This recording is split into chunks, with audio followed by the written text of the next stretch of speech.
What if ancient maps are the last traces of a vanished world? What if someone once saw our planet before a great flood erased everything? And why does a map drawn in 1513 contain data from the 20th century? If that is true, this single map could rewrite human history.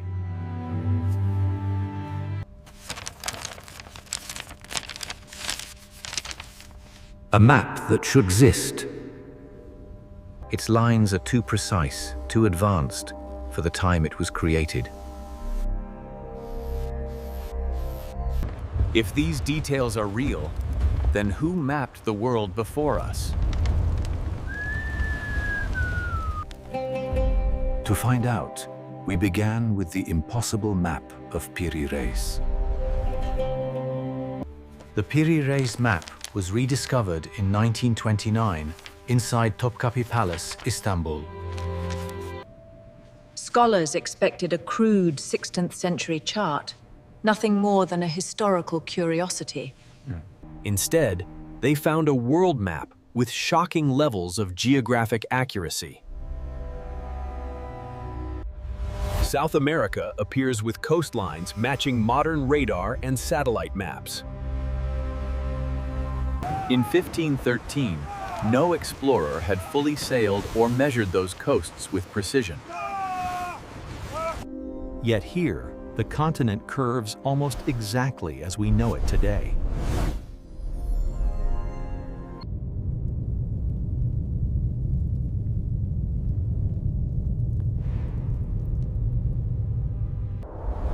At the bottom, the map appears to show Antarctica, 3 centuries before its discovery. Even more disturbingly, Antarctica is drawn without its thick ice cap. That ice-free shape matches the subglacial terrain only revealed by radar in the 20th century. 16th century sailors could not see through kilometers of ice, nor imagine such landforms. So how did a 1513 map capture details that belong to a world thousands of years older?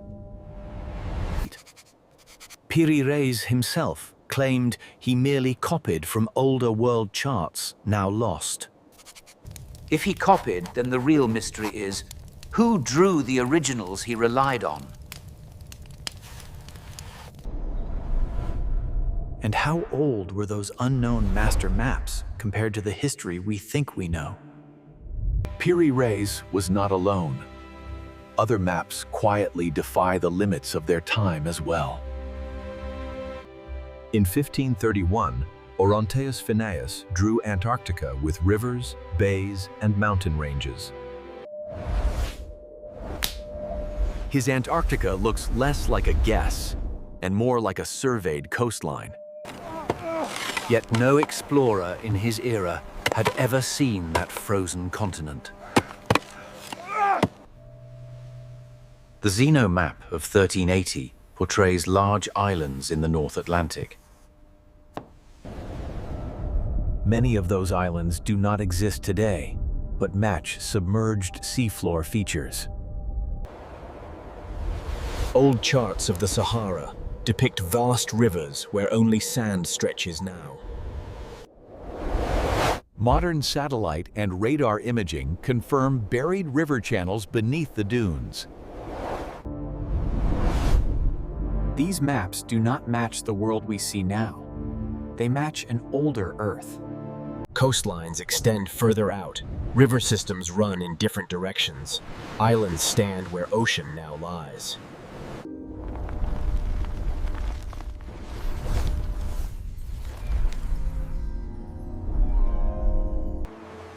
A reality that may have existed long before our written history begins.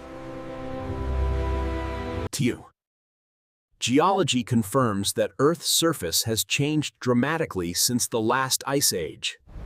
The Sahara, now a vast desert, once held rivers, lakes, and fertile grasslands. Many continental shelves were dry land, before sea levels rose. Today, those areas lie 100 to 150 meters beneath the ocean's surface. Our current shorelines are not permanent. They are the result of catastrophic flooding and meltwater pulses. The ancient maps seem to remember the Earth before those waters swallowed so much land. They show rivers where deserts are, lands where only ocean remains, and coastlines pulled far outward. It is as if the cartographers were not guessing. They were recording a world that truly existed. A world that may have vanished in a single, planet-wide catastrophe. The question becomes unavoidable. Who lived on that older shoreline? Did a seafaring civilization once map the globe before their cities disappeared beneath the sea? Across cultures, ancient stories describe a catastrophic global flood. In Sumer, the flood of Utnapishtim appears in the Epic of Gilgamesh. That story, written over 4,000 years ago, speaks of Mesopotamia completely submerged. Greek myth tells of Deucalion's flood, drowning all of Greece except a few survivors. In India, the story of Manu describes a deluge covering the entire subcontinent. The Maya record a world-destroying flood in the Popol Vuh. The Bible describes Noah's flood, with waters reaching over mountaintops.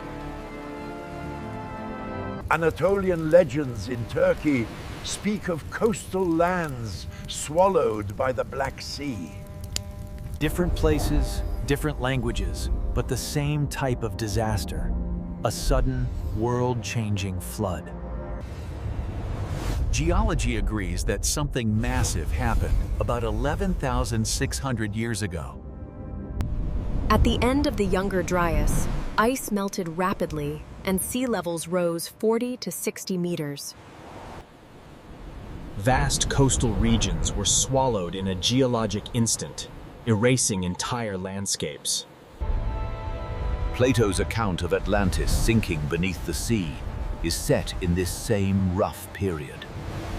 If a maritime civilization existed before this flood, it had time to explore and map the world.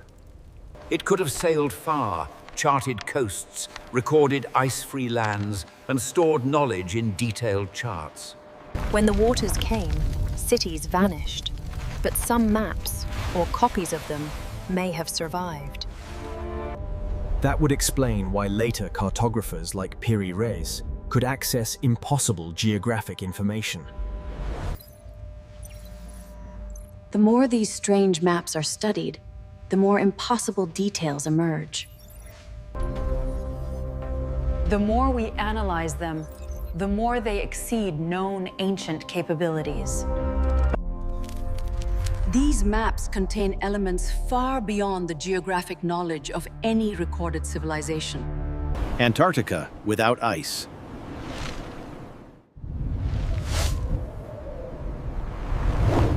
Ancient rivers beneath the Sahara Desert.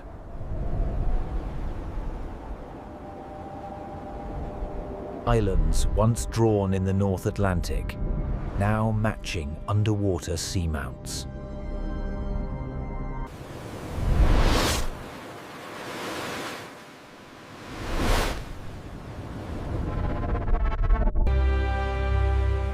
To draw such things, someone had to see the world before the flood. They needed long-distance seafaring, careful measurement, astronomy, and a global sense of geography. These charts go far beyond what our textbooks say early civilizations could do. If they are not guesses, they may be the surviving memory of a forgotten science. If these maps truly depict the world before the Great Flood, our history is incomplete. Civilization may not be only 5,000 or 6,000 years old, but far older. Coastal cities, harbors, and cultures could lie hidden beneath today's oceans. Humanity may have already risen once, reached the seas, and then been erased. That would make us not the first advanced civilization, but the second, or even later. The flood stories would be more than myth. They would be faded memories of a real catastrophe. The old maps would then be messages, warnings, copied across ages to avoid being forgotten. Yet, for the most part, we dismiss them as mistakes, legends, or curiosities. The question left for us is unsettling. What else are we ignoring in plain sight? If a world-ending flood happened once, could it happen again? And if it does, will anyone remember that an earlier civilization tried to leave us a map